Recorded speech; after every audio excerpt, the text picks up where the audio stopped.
STET 2019 की बहाली अब जल्द शुरू होने जा रही है। आप लोग को यह सुनकर लग रहा होगा कि 7th फेज तो आया ही नहीं, फिर मैं ऐसा क्यों कह रहा हूँ कि एसटीईटी 19 की बहाली जल्द शुरू होने जा रही है। एसटीईटी 19 के नोटिफिकेशन में ही फिजिकल टीचर यानी कि शारीरिक शिक्षा अनुदेशकों की बहाली भी आई थी, जिनकी बहाली 24 जनवरी तक करने के लिए सरकार ने आदेश जारी किया है। तो फिर सवाल वही निकल के आता है कि जब एक ही बहाली थी, एक ही नोटिफिकेशन था, तो नियुक्ति अलग अलग आखिर क्यों हो रहा है। इसी बात को इस वीडियो में हम लोग समझने का कोशिश करेंगे। आप लोग आखिरी तक बने रहिएगा। साथ ही जो नॉट इन मेरिट में है, अब उन लोगों को होश में आना चाहिए और गवर्नमेंट का जो चाल है इसको समझना चाहिए कि आखिर सरकार ने मेरिट नॉट मेरिट क्यों किया है। यह देख सकते हैं आप लोग, यह न्यूज़ जिसमें कहा जा रहा है कि 3508 शारीरिक शिक्षा अनुदेशकों की नियुक्ति जल्द होगी। जिलों को बांटे गए 8386 स्वीकृत पद 24 तक मिडिल स्कूलों को दिए जाएंगे पद, यानी कि 24 जनवरी तक ये बहाली पूरी कर ली जाएगी। आप लोग को पता होगा कि दिसंबर में ही एक पीआईएल के जजमेंट में कोर्ट की तरफ से कहा गया था कि जल्द से जल्द इनकी बहाली को पूरा किया जाए। देख सकते हैं आप लोग कि सेम न्यूज़ हिंदुस्तान पेपर में भी छपा है। इसमें भी देखिए क्या कहा गया है। यहाँ पे देख सकते हैं आप लोग, अब डीईओ कार्यालय विद्यालय व निजी निकाय वार करेगा पद आवंटन।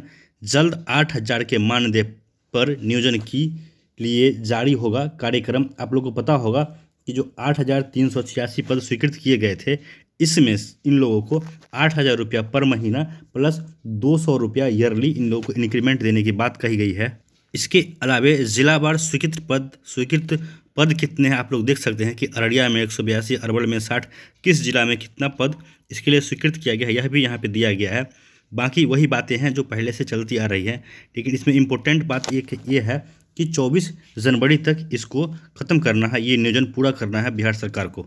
अब यह प्रश्न उठता है कि जब एसटीईटी 19 की बहाली एक ही नोटिफिकेशन था, एक साथ ही एग्ज़ाम हुआ, फिर फिजिकल टीचर की बहाली पहले हो रही है और जो नॉर्मल टीचर है उनकी बहाली को क्यों अटकाया जा रहा है। साथ ही साथ नॉट इन मेरिट वालों को सरकार का गेम प्लान भी समझना चाहिए। अब आप लोग इस बात को समझिए अच्छे से कि सरकार ने मेरिट नॉट मेरिट आखिर किया क्यों। यह करने के पीछे सरकार का मेन उद्देश्य यह था कि एसटीईटी 19 का जो बहाली है इसको लंबा लटकाया जा सके, जानबूझकर इसमें विवाद पैदा किया जा सके, क्योंकि सरकार को अच्छे से पता था कि एसटीईटी 19 पे अब कोई विवाद रह नहीं गया है। और क्योंकि रिजल्ट ये लोग जारी कर रहे थे, तो रिजल्ट जारी करते ही इन लोगों को बहाली के लिए दबाव बनाया जाता, आंदोलन करते लोग। सरकार ने एक अच्छी चाल चली, सोची समझी रणनीति बनाकर कि जितने भी अभ्यर्थी हैं उनको 2 पार्ट में बांट दिया जाए, ताकि ये लोग आपस में ही उलझे रहें और सरकार पे दबाव न बन सके।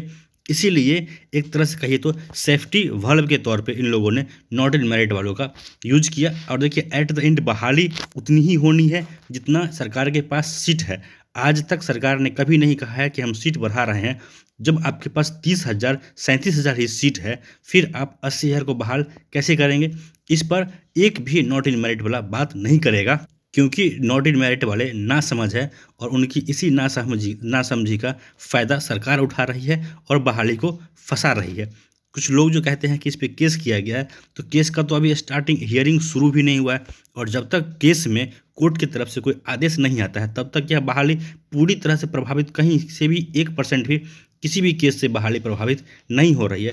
फिर सरकार या फिर जो नॉट इन मेरिट वाले हैं कैसे कह सकते हैं कि केस के कारण जो यह बहाली है वो फंस रही है। सरकार का जो शिक्षा विभाग है जानबूझकर इस बहाली को फंसा रहा है। और नॉट इन मेरिट वाले, मासूम नॉट इन मेरिट वालों, अब तो समझ जाओ कि सरकार ने सिर्फ और सिर्फ बहाली फंसाने के लिए तुम लोगों को यह लॉलीपॉप दिया है, और एट द एंड बहाली जितना सीट है उतनी की ही होनी है। आप लोग खुद सोच के देखिए, जितना सीट है उतने ही लोग मेरिट में और उतनी ही बहाली होनी है। फिर नॉट इन मेरिट वालों अपना समय और पैसा क्यों आप लोग बर्बाद कर रहे हो। अगर आप लोग को लगता है कुछ हो सकता है तो सरकार पे दबाव इस बात के लिए बनाइए कि सीट बढ़े। जब तक सीट नहीं बढ़ेगा, नॉट इन मेरिट वालों का कल्याण कभी नहीं हो सकता है। दोस्तों, इस वीडियो में इतना ही। धन्यवाद।